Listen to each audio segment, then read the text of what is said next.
friends, Kim here with Tabletop Rebellion, and today we have a great new game coming to Kickstarter to share with you. In the Whatnot cabinet, players will take turns collecting objects and playing them into their cabinets. They earn points by completing sets and completing objectives. So with some good planning and a little bit of luck, you can arrange all of your cool new objects into the highest scoring arrangement.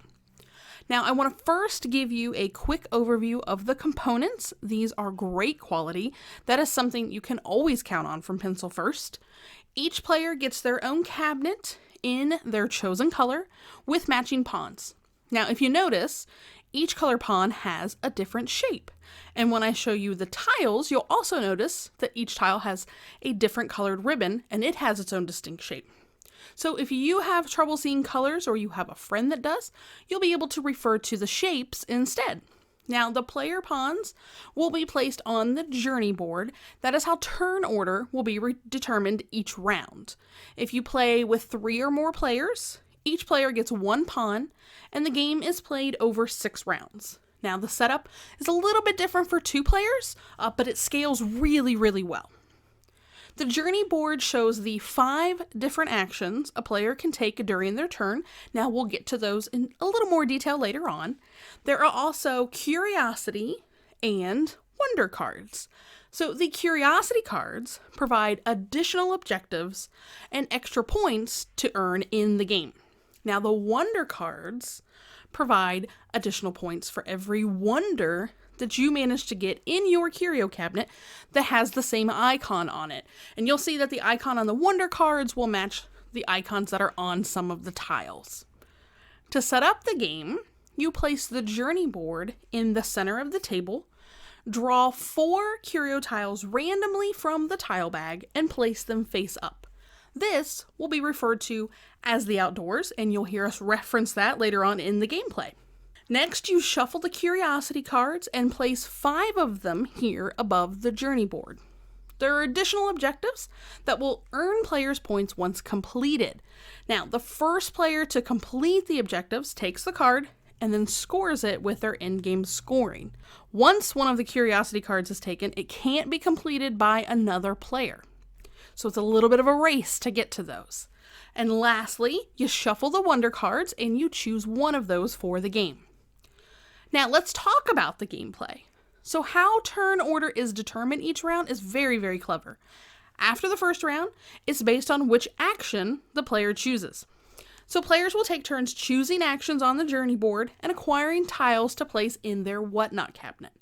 There are 5 different actions on the journey board, and once one is used, it cannot be used by another player in that round.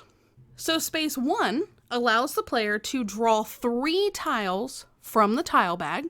They will keep 2 of those tiles and then discard 1. Space 2 lets the player draw 2 tiles from the tile bag and keep 1 of them. Then they're going to place the other tile in the outdoors, and then they can choose from any tile within the outdoors to then have 2 tiles to place in their cabinet. Space 3 is where a player can draw a tile from the tile bag, place it in the outdoors, and then take any 2 tiles from the outdoors. Space 4 allows players to draw 2 tiles from the tile bag and place them in the outdoors, then take any 2 tiles from the outdoors. Finally, space 5 discards all of the tiles from the outdoors, and 4 new tiles are drawn to create a new outdoors. And then the player can take any 2 tiles from the new outdoors. Now, if at any time you run out of tiles in the tile bag, you can use the discarded tiles to put in there and draw from. Tiles are immediately placed into your cabinet as soon as you take them. Now, you can place your tile anywhere in the cabinet, but you'll want to try to complete different patterns in order to maximize your score. Now, each tile is represented by a color and an object. For colors, you have red, yellow, green, blue, and purple. The objects are leaf, crystal, bottle, shell, or animal. And like I mentioned earlier, each colored ribbon has its own distinct shape, so you can match those up. Patterns can be formed in the rows or the columns, and different points will be awarded based on the pattern that you're able to form. Now, sometimes you may not be able to form a pattern that will score you any points. Scores for the rows are based on what objects are placed in them, whereas scores for the columns are based on what colors are placed in them, so keep that in mind. If you are able to get 3 different objects in one row, you'll be awarded 1 point. But if you manage to get the same 3 objects, regardless of color, in the same row, you'll earn 3 points. Now, if we look at columns, if you're able to get 4 different colors in the same column, you'll earn 2 points. But if you're able to get the same 4 colors in one column, you'll earn 4 points. It's tricky to do, but you can do it. Now, if you're unable to match the correct colors or objects, you don't score any points for that row or column, and you'll place a blank token next to it. Now, these can be used for tiebreakers if necessary.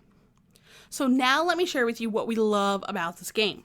On average, games take about 20 minutes or so to play, and you can play from anywhere from 1 to 4 players. We have had a blast with every player count that we have tried, and so has anyone else that has joined us. We really like planning out our actions and this excitement of trying to draw just the right tile out of the curio bag at the right time, and it keeps us coming back for more. The theme is well done, and the player board is a great representation of a little curio cabinet. The set collection is easily explained, so we feel like this game would appeal to a lot of different players. It's easy to teach, so it doesn't take long to get the game going and off and playing as soon as you set it up. Like I mentioned, we've played it multiple times, and even our very first playthrough, we were ready to play a second round immediately. This game is available right now on Kickstarter, so the copy that we reviewed is an early version of the game. Just like we've seen with other Pencil First games, the quality is outstanding, and we feel that they absolutely deserve your support with this new game. The rulebook is well done, it's easy to use for reference, but I really like the player aid cards that also come with it. These are very helpful if you're learning the game, but they also include scoring patterns for in-game scoring, and they have these great little reminders of what each action space does. So they're very handy to keep on the table while you're playing so you can remember what each space does. Be sure that you go check this game out on Kickstarter. It is highly recommended by the Tabletop Rebellion team, so head on over, give them your support. And thank you so much for watching this video. If you want to keep up on other games that we're checking out, be sure to like and subscribe to the channel, or follow us over on social media so you can see how we're bringing people together one game at a time.